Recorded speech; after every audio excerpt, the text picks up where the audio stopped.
La fougasse, c'est provençal, c'est une spécialité régionale. La fougasse a été au départ réellement un pain qui était réalisé par les boulangers dans leur four à bois. Et ensuite, il a été décliné avec des ingrédients, des aromatiques. Voilà, c'est vraiment une spécialité qui est encore dans nos régions et on est fiers de vous la présenter. Alors, tout simplement, vu que c'était justement pour démarrer les cuissons dans les fours à bois, on a des ingrédients vraiment de base, c'est-à-dire de la farine de tradition, on a du sel, on a de la levure, on a de l'eau avec une température de base de 60, donc on a une eau aujourd'hui qu'on va couler à 13 degrés. On a du levain liquide et à la fin on va bassiner avec un petit peu d'huile d'olive. Voilà. Donc là tu verses d'abord tes liquides. D'abord les liquides, voilà, je dilue mon levain et les solides. Et là, on démarre par le phrasage, 6 minutes. Et ensuite, 6 minutes de pétrissage. Et je vais bassiner. Alors le bassinage, pourquoi le bassinage avec l'huile d'olive? Ça va réellement permettre de garder l'arôme de notre huile. On a pris là une huile d'olive de Nyons, hein, donc une huile d'olive haut de gamme. Et le fait de le mettre en fin de pétrissage, on va garder l'arôme parce qu'on ne va pas l'oxyder. 6 minutes en première, 6 minutes en deuxième et je bassine un petit peu avant la fin. Alors là, on a mis 6 minutes de première et au bout des 3 minutes de deuxième, on voit que le réseau glutineux commence à se former. On peut commencer à bassiner et incorporer des ingrédients. Alors le bassinage, il faut y aller doucement pour ne pas déstructurer la pâte. Enfiler. Voilà. Et quand on voit qu'il y a assez de liquide, on arrête un petit peu et on attend que ça s'incorpore. Donc l'objectif du bassinage, c'est réellement d'arriver à la fin du temps et d'avoir incorporé tout le bassinage.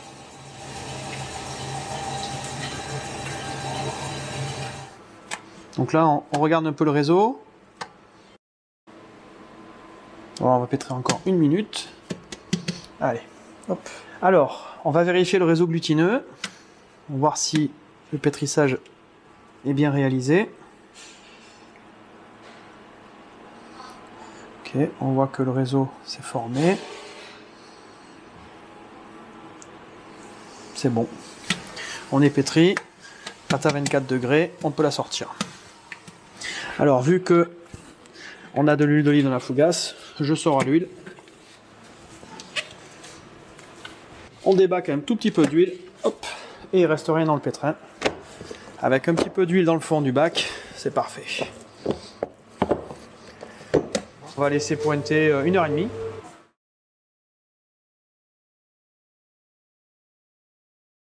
La fougasse au graton. Alors la fougasse au graton, on démarre d'une pâte à pain et on va y incorporer des gratons de porc avec une dose de poivre. Et c'est une spécialité, c'est une déclinaison de la fougasse et c'est une spécialité qui est beaucoup faite dans le Gard. Donc, on va tourer. Les gratons que j'ai travaillés au batteur. Donc, avec des gratons, t'as pas de beurre, des gratons, une petite dose de beurre, une petite dose de poivre. D'accord. Et voilà. Donc tu fais une petite abaisse comme si tu faisais de la. Comme si je faisais voilà, comme de la PLF, pareil. Et j'incorpore donc mon gras hein, dans ma pâte, ici. Voilà. Et là, je suis parti pour 3 tours simples. Donc le tour simple, rappelle-nous. Le tour simple, on le plie en 3. Ici et là. On a bien 3 couches. 1, 2, 3. Voilà. Quand je suis là, je donne un quart de tour et je repars pour le deuxième. Et je laisserai une petite période de détente avant de donner le troisième. Voilà, le même. Ici. Voilà. Et là, on est bon. On va mettre ça au froid positif pendant 15 minutes. On est reparti pour le dernier tour.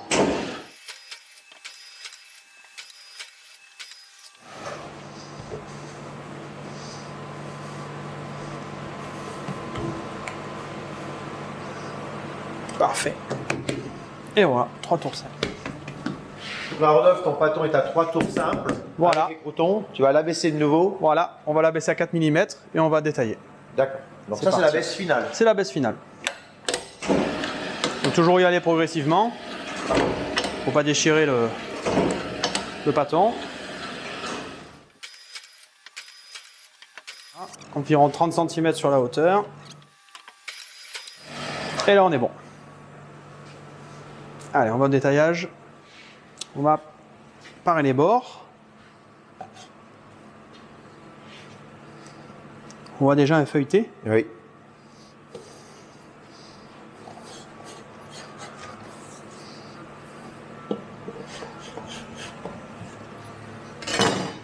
Je prends le centre.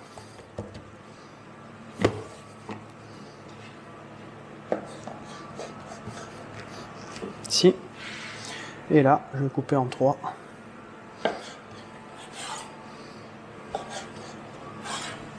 Ok. Une fois que mes rectangles sont faits, je prends la racle carrée et je coupe sur le centre et sur les bords.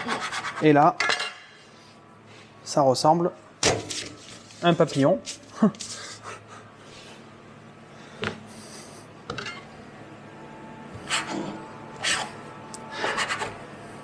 Ça a une forme qu'on n'a pas trop l'habitude de voir. Non, c'est vrai.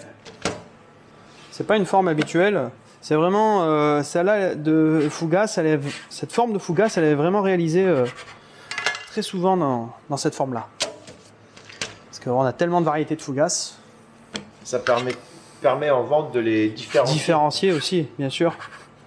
Au magasin, les vendeuses, au premier coup d'œil, elles voient, enfin, il ou elle, hein, mais ils voient la différence avec une Fougasse nature ou aromatique. Et là, on a prêt. On a une heure et demie d'après, à 25 degrés.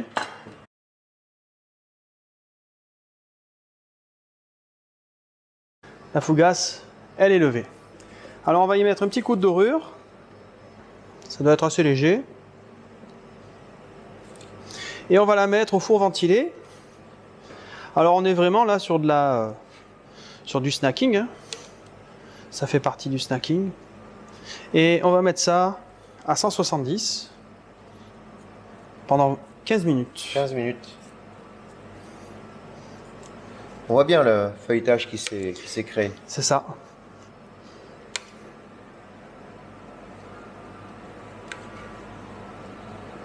Au visuel, on pourrait croire des morceaux de noix. Oui, c'est ça. Et sorti du four, c'est bluffant. Tu vas voir. 170 degrés.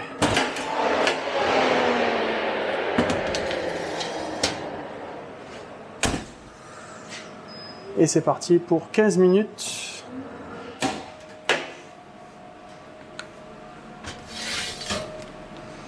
Et voilà les Fougasses au gratin. Il y a une bonne odeur. Hein. Ça sent bon, hein? Hop. On va assurer le ressuage et ensuite on passera à la dégustation.